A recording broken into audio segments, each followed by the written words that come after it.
The Spanish Civil War is one of the most interesting conflicts of the 20th century. When you think about wars of the last 100 years, almost everyone thinks of World War I and World War II. Rightfully so, they're two of the biggest wars in human history.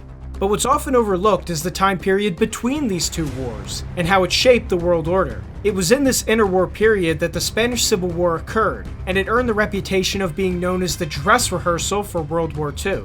It pitted many of the same ideological forces against each other that would later fight globally. It was a battle between nationalism and communism, Christianity against secularism, tradition against revolution. Beginning in 1936, the unstable Second Spanish Republic implodes on itself into a conflict that will leave 500,000 dead and will forever go down in history as the Spanish Civil War.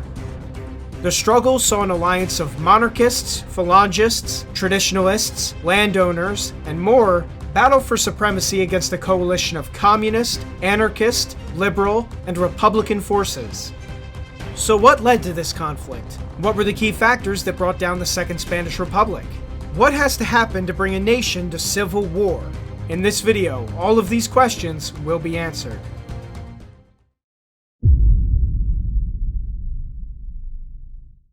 To say that the early 20th century was an explosive time in Europe would be an understatement. World War I led to the deaths of an estimated 30 million people. Four major European empires, the German, Russian, Austrian, and Ottoman, all fell. The Spanish flu caused the deaths of another 25 million people. This time period was so deadly that those born between 1883 and 1900 became known as the Lost Generation.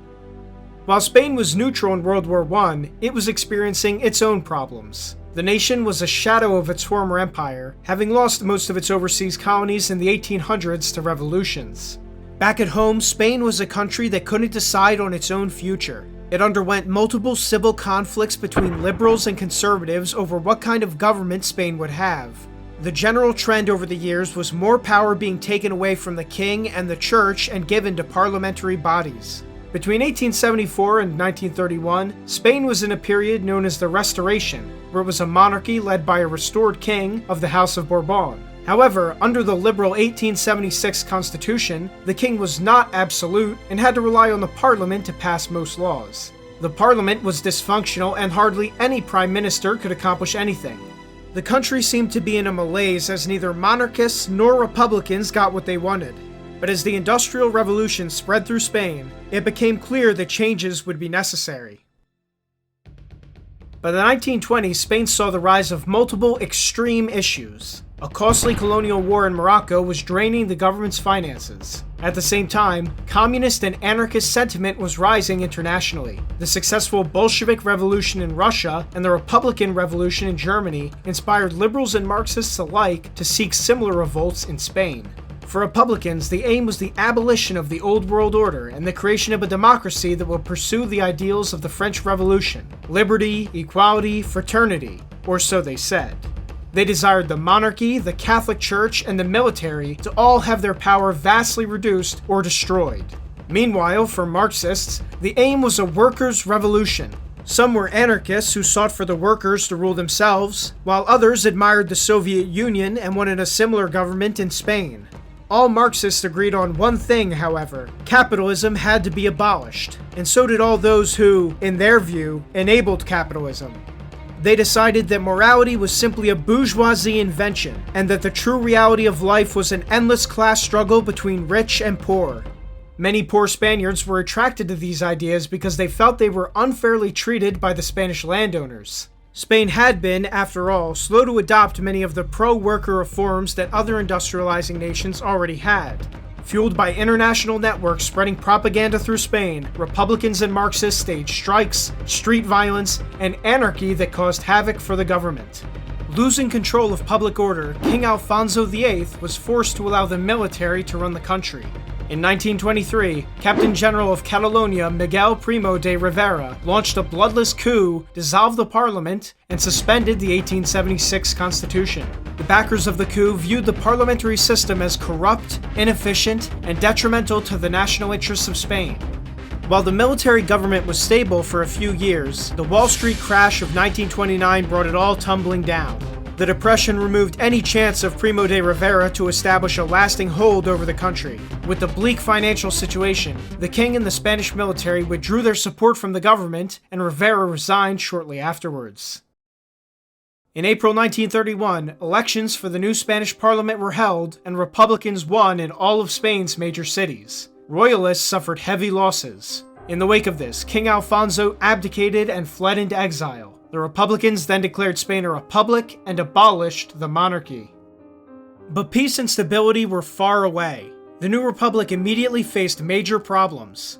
Two important regions in Spain wanted independence: Catalonia and the Basque Country. If these aims were successful, it would have meant the breakup of Spain. To hold them over for the time being, the Republic granted them a higher degree of autonomy, though the separatist sentiments still remained. At the same time, the Roman Catholic Church disapproved of the Republic, as it sensed, correctly, that it would be hostile to the Church. The new government also sought to deal with the influence of the military because it felt its leaders had too much power in politics. The 1930s depression hit Spain's economy hard. Iron production fell by 33% and steel by 50%. Unemployment in both agriculture and industry rose, and those who were working had to put up with cut wages as the economy struggled to survive. In the face of these dire circumstances, political infighting between right and left was pushing Spain towards social catastrophe. Spain's new parliament, governed mainly by socialists and middle-class radicals, now began to revoke historic privileges of the Catholic Church. Separation of church and state was enacted, cleaving the state and church into two separate entities. Priests lost their salaries, and many church properties, schools, and cemeteries were confiscated by the state. Jesuits were expelled from Spain, ironically the country that had founded the movement. Catholic education in schools was also ended, and women were granted the right to vote. All of this broke a 1,000-year chain of cooperation between the Catholic Church and the Spanish government. And as bad as that all was, it got worse. The communist and anarchist factions within the Republic despised the Church and Christianity as a whole.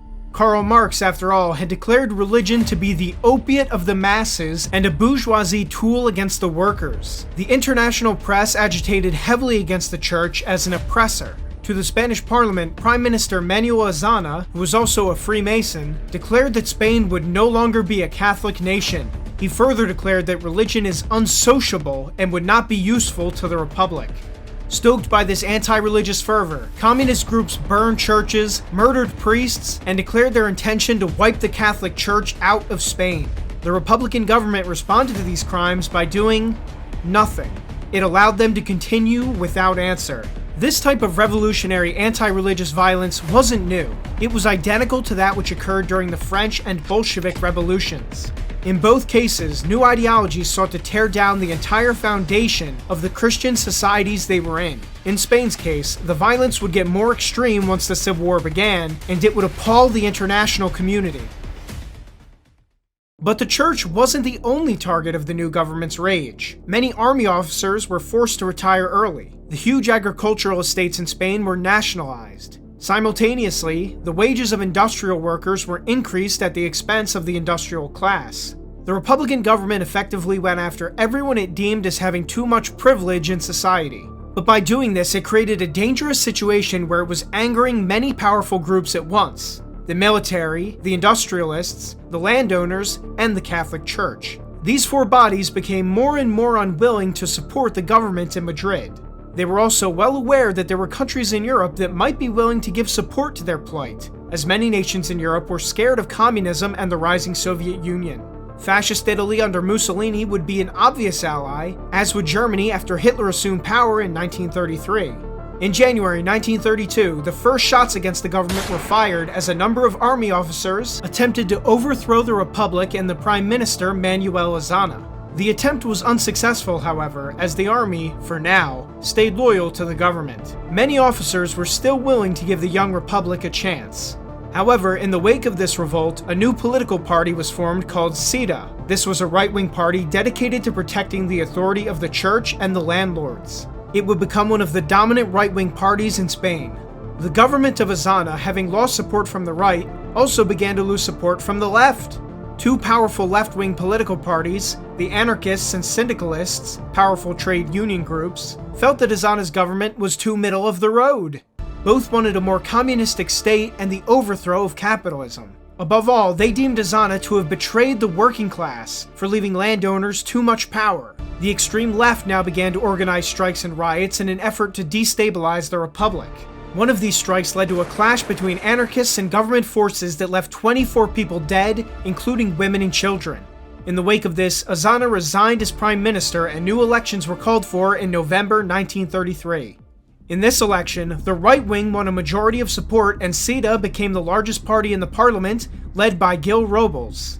The new right-wing government immediately overturned all of the changes brought in by the Azana government. This angered many, but especially the Catalans who had their privileges withdrawn. In response to this, the many parties of the left came together to form the Popular Front. They organized strikes, riots, and took part in acts of violence such as derailing trains and burning government buildings. To the Spanish right, it became clear that their opponents were not willing to accept the results of elections or follow the laws that they passed. In 1934, coal miners in Asturias launched a full-scale revolution, but were ruthlessly put down by the army, led by a rising General Francisco Franco. Spain appeared to be heading to all-out chaos. In a last-minute attempt to avoid serious trouble, a general election was called again in February 1936. The election was characterized by intimidation, violence, and political murder. 10 people were killed on election day alone. Both sides declared that if the other won, civil war would not be far behind. The atmosphere within the country was apocalyptic. When the dust finally settled, the Popular Front had won a narrow victory. But due to the fraud, intimidation, and violence that surrounded the entire election, large parts of the country did not see the government as legitimate. The new government itself was a farce from the outset because the socialists withdrew their support from it, and essentially no one believed it had any control over Spain. Tensions escalated even further when the Popular Front started to release political criminals, including those who were involved in the Asturias Revolt. Law and order completely broke down, and many believed that a communist revolution was already underway.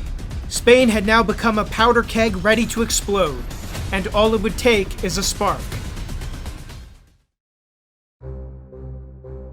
That spark would finally come in July 1936, when José Calvo Sotelo, a leading monarchist politician, was assassinated in a police car by left-wing aligned militia members. This political murder would be the final straw. With his death died any hope for a peaceful solution to Spain's divisions.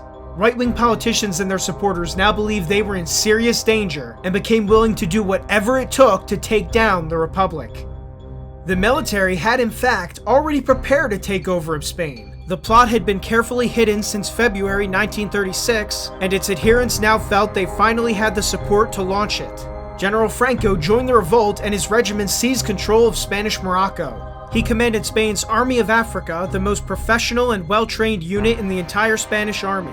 His next target was to invade mainland Spain, establish a military government there, and rid the country of all those involved in left-wing politics. In desperation, the Republican government armed the workers, and they withheld the initial coup by the military.